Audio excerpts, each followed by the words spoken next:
श्रीमन्नारायण नारायण हरि हरि भजमन नारायण नारायण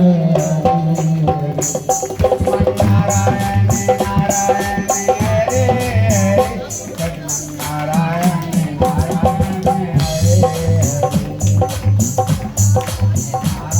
नारायण नारायण हरे नारायण नारायण हरे हरे नारायण हरे हरे भजमन नारायण नारायण हरे हरे श्रीमन नारायण नारायण हरे हरे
यहाँ श्री सुखदेव जी ने बताया है कि राजा भीष्म की एक सुंदर कन्या थी जिसका नाम रुक्मणी था। वो भीष्म की कन्या था और रुक्मे उनके भाई का नाम था। भाई का नाम रुक्मी और बहन का नाम रुक्मणी।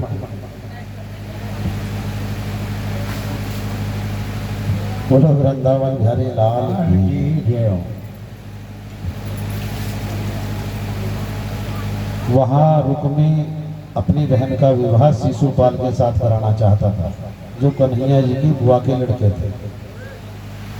और ऐसा समझो कि अगर आज भी किसी लड़की का आप जबरदस्ती कहीं शादी करा दोगे, जो भी भाई है माता पिता है, तो क्या वो कहीं वहाँ सुखी रह पाओगे कभी? जिसको जबरदस्ती आपने शादी कराई है, जीवन साथी जबरदस्ती बोल देंगे यही है आपका, और आत्मीय विचार नहीं मिलते, तो क्या वहाँ जीवन अपना सही से व्यापन कर पाओगे? आपको पता हो ये राक्षस है, दुराचारी है, अत्याचारी है। अभी आपका मन नहीं है शायद कथा। पहले आप देख लो, टेंट की व्यवस्था देख लो, फिर देखते हैं बात। ठीक है। देखो वहाँ कहाँ डंडे लगे हैं, तुम्हारे ऊपर जल तो नहीं गिर गया है, कुछ और तो नहीं हो रहा है, इधर उधर देख लो। जो व्यवस्था कर रहे हैं वो अपने शांति से कर रहे हैं, और तुम बैठने के बाद अव्यवस्थित हो रहे हो। अरे उन्हें चिंता हमारी, तो खुद जाने, हमें चिंता नहीं खुद की, उन्हें चिंता हमारी है। और जिसके टेंट का रक्षक ही स्वयं, उसका क्या बिगाड़ेगा? जिसका रक्षक ही भाग्य बिहारी है। तुम यहाँ ध्यान रखो, इधर उधर क्यों मन डोला रहे हो? बोलो वृंदावन बिहारी लाल की जय। यहाँ बहन के साथ जबरदस्ती की जा रही है, और उधर शिशुपाल दुष्ट है कि विवाह रुक्मी बोल रहे किसी के साथ होगा। नहीं तो फिर लास्ट ये भी हो गया है कि ऐसा समझो कि आज भी कोई बहुत लोग ऐसे हैं जो पैसा देने के बाद दबा देते हैं आदमी को कि नहीं तो पैसा लौटा, या ये कर दे वो कर दे, यही एहसान मारता होगा आज तो बस। वहाँ भी कुछ ऐसे ही था कि रुक्मी को बहुत लालच था शिशुपाल से, और डरता भी था। शिशुपाल ताकतवर भी था, बलशाली भी था, तो उससे डरता भी था कहीं मेरी हत्या ना कर दे, इसलिए मैंने नहीं कर पाता। जबरदस्ती बहन के साथ कर रहा है रुक्मणी के। जब अत्याचार हुआ और भीषक महाराज को रुक्मी ने कारागार में डाल दिया कंस की तरह, तो बहन को बड़ा दुख हुआ। रुक्मणी ने फिर हाँ कर दिया, पहले मना मना करती रही, और अंततः बोल दिया कि भैया मेरे पापा को बाहर निकाल दे, आप जहाँ चाहोगे, जिस जगह चाहोगे वहाँ मैं अपना विवाह करा लूंगी, पर ऐसा ना करो, अपने पिता के साथ में हमारे अत्याचार ना करो। पिता तो उस लड़के का भी है, पिता उस लड़की का भी है। वहां उसे पिता की इतनी चिंता सता रही है बहन को कि वो अपना जीवन दांव पर लगा रही है। एक नालायक पुत्र है कि वो अत्याचार पर अत्याचार किए जा रहा, अत्याचार पर अत्याचार किए जा रहा है, फिर भी नहीं समझ पा रहा कि तू कर क्या रहा है। वहां वो सब तरीके से तैयार होगी, लेकिन मन में एक ही चिंता रही। कहा ठीक है, रुक्मी ने कहा जा मिल लो। मिलने भी नहीं दे रहा था, पापा को खाना भी नहीं दे रहा था। भीषक महाराज के जाओ मिल लो, कर लो बात, लेकिन बात पक्की और शिशुपाल से शादी होगी कि हाँ। जैसे गई, पिता और पुत्री दोनों कोली भर के विलाप कर रहे हैं, एक दूसरे को समझा रहे हैं। और भीषक को जो पता चला कि तेरी पुत्री ने उस राक्षस शिशुपाल के साथ शादी करने के लिए तैयार हो गई, तभी दहाड़ मार के गोली भर के रोया कि हे प्रभु, इन पुत्रों से अच्छा है कि यो रुक्मी भी जो मेरे पुत्री होता तो इतना प्रेम तो करता। जिस पुत्र मोह में मैं रहा हूँ, इसे पाल पोस के परवस्त इतना कर दिया, आजादी दी है, आज उसी का फायदा जो गलत उठा रहा है। और कलयुग में भी आज ऐसा ही हो रहा है। ऐसा नहीं कि सपूत नहीं है, सपूत भी है। अगर जिस दिन सपूत मिट गए तो उस दिन कोई योगी नहीं होगा, फिर यहाँ तांडा ही तांडा होगा बस। सपूत हैं, साधु संत हैं, भगवान हैं, तभी ये धराधाम टिका हुआ है। सदाचारी हैं, ऐसा नहीं कि आज भी सब दुराचारी है, लेकिन उन्हें आप भीड़ में पहचान नहीं पाते। बस ये है कि ये मान लो कि उनके सत्कर्मों से सब कुछ बचा हुआ है। कलयुग की स्थिति आप जानते हो आज की क्या है कि दुराचारी ज्यादा है। यहाँ रुक्मणी ने बोल दिया है कि कोई बात नहीं पापा,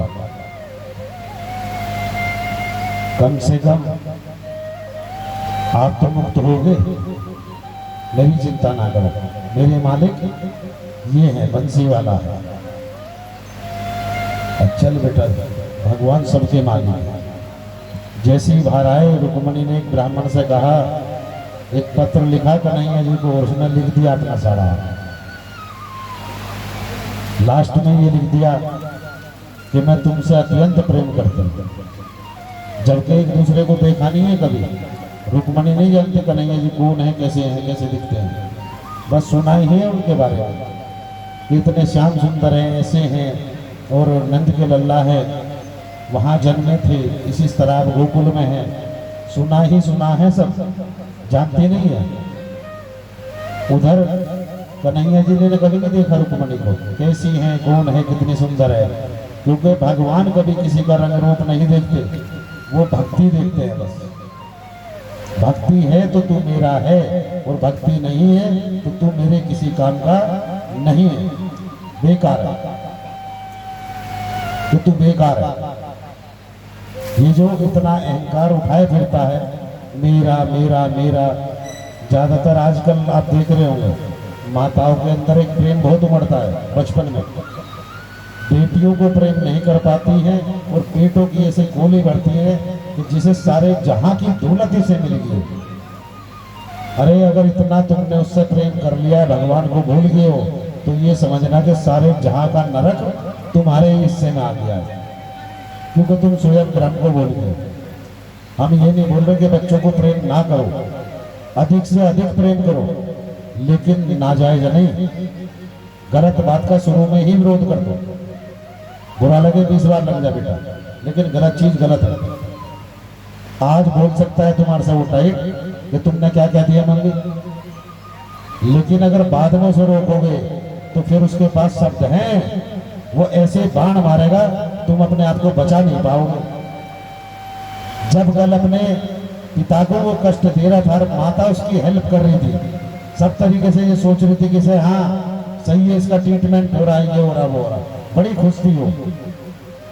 और आज खुद का नंबर आया है, बड़ी कष्ट में है, और जैसे ही उसे रोकने का प्रयत्न करेगी बस पुत्र एक ही बात बोलेगा कि उस दिन तुम ही थी, याद कर लो, जब आप ही बोलती थी कि तू ऐसा बोलना और ऐसा करके आना।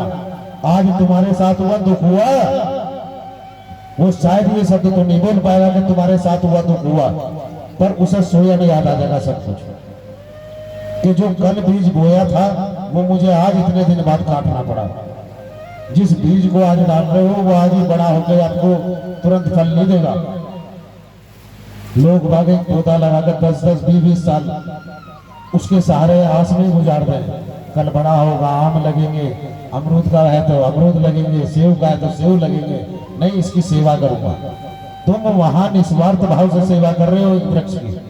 अरे अपने घर में तुम यही समझ लिया करो, जो पुत्री और पुत्र है वो एक वृक्ष के समान है, बस ये मान लिया करो मुझे ये सही से सींचने हैं और समाज में इन्हें निखार कर रखना है, ऐसा कि गलत समाज से बचा कर रखना है। मेरे लिए ना बेटी है ना बेटा, एक वृक्ष के समान है।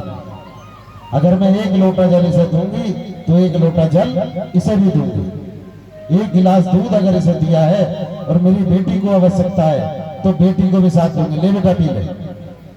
अब ज्यादातर आप देखते होंगे लड़कियां दूध नहीं पीती, यही सुनते हो ना सब, यही सुनते हो कुछ और।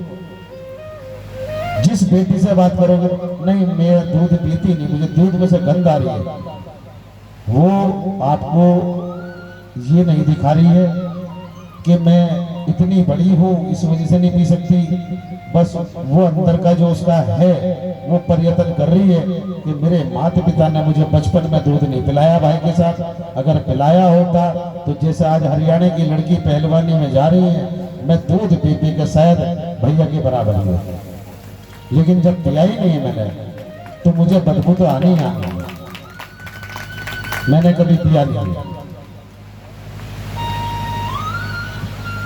बेटी और बेटा सदा समझ लेना कि जिसकी बिटिया गई है उसके दिल से पूछ लेना, और जिसका बेटा गया उसके दिल से पूछ लेना। अगर दुराचारी बच्चा चाहे बिटिया हो या बेटा, दोनों के जाने का कभी दुख नहीं होता, बस इतना तो है मेरा बच्चा चला गया, लेकिन 10 दिन बाद फिर भगवान ऐसी कृपा करेंगे कि ले तू संभल, मैं हूं, अब उसके कर्म याद कर।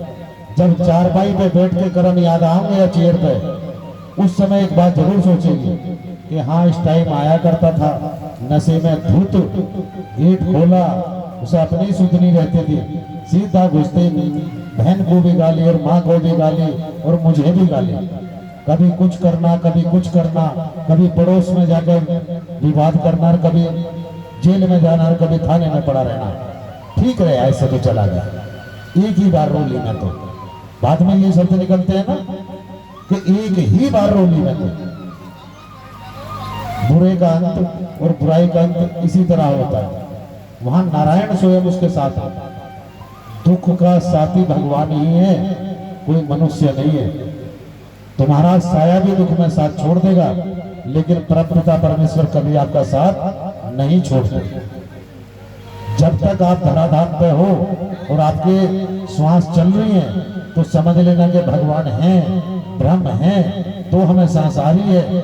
अगर ब्रह्म निकल के चले गए तो ये शरीर किसी काम का नहीं है। माटी की काया माटी में समाने में समय नहीं लगाओगे, तो वही मिल जाए। आज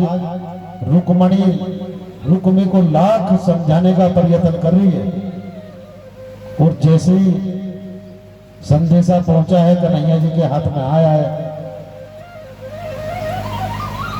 कन्हैया जी यमुना किनारे हैं और यमुना के द्वारा ही भिजवा दिया था, पहले मार्ग ये थे। जैसे ही पढ़ा है, समय कम था, पता चला कि फला तारीख की शिशु बाल के साथ शादी फिक्स हो गई है, उस तारीख में शादी होनी ही होनी है। बड़ी चिंता में थे कि टाइम कम है और पहुंचना भी है, रुक्मिणी को बचाना भी है, लेकिन ब्रह्म के लिए कोई चीज असंभव नहीं है। अरे सब लीला उन्होंने रची है, उन्होंने ही सब कुछ दिखाया है। राक्षस भी उन्होंने बनाए हैं, देव भी उन्होंने बनाए हैं। बस फर्क इतना है, जिसने अच्छे कर्म किए वो देव बन गया, और जिसके बुरे कर्म है वे राक्षस आज भी है। ना राक्षस के पहले सिंह हुआ करते थे, और ना राक्षसों के आज सिंह होते। तुम्हारे बीच में ना जाने कितने राक्षस और कितने देव बैठे हुए, तुम्हें नहीं पता। ये समाज सब इसी तरह का है। श्रीमन नारायण नारायण नारायण हरे नारायण नारायण हरे हरे, श्रीमन नारायण नारायण हरे हरे, श्रीमन नारायण नारायण हरे हरे।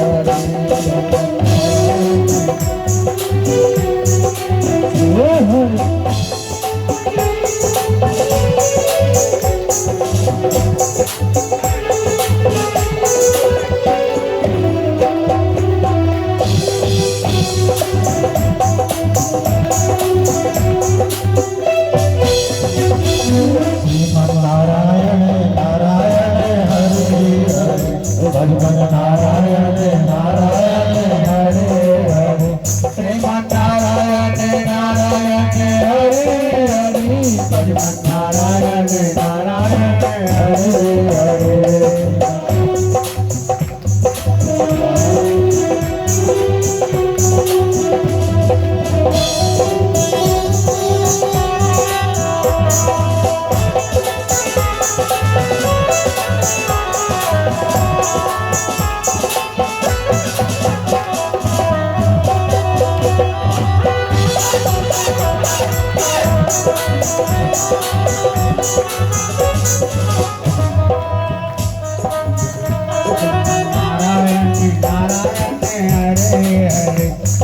नारायण नारायण हरे हरे, श्रीमन नारायण नारायण हरे हरे, श्रीमन नारायण नारायण हरे हरे।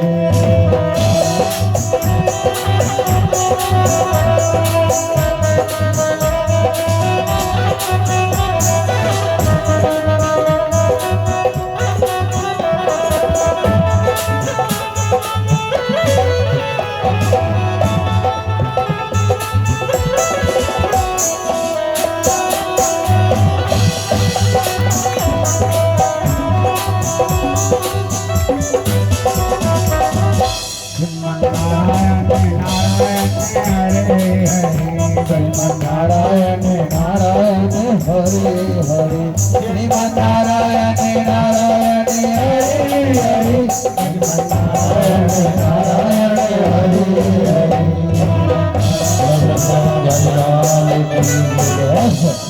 देखो वरुण देव जी और पवन देव जी सारे देवता ही हैं, आनंद में सब। गंगा जमुना सरस्वती और स्वयं नारायण तो है ही, सब उन्हीं के दर्शन करने आ रहे हैं। बेटा एक बार लाइट भी चेक कर लो, अगर आगे हो तो जनरेटर बंद करा दो। बारिश भी पड़ रही है, बारिश में जल्दी खराब हो जाएगा। नहीं आएगी तो चलने दो, क्योंकि आप फिर बीच में से चेंज करोगे वो ठीक नहीं आई ना, तो फिर इसे बीच में ना रोका करो, आरती के बीच में, भजन के बीच में बिल्कुल ना बंद करा करो, ये बात की काम है। वो अलग है बात, अगर मजबूरी में लाइट भगी है तो तुम जोड़ नहीं सकते। सज धज कर जिस दिन मौत की शहजादी आएगी, सज धज कर जिस दिन मौत की शहजादी आएगी, ना सोना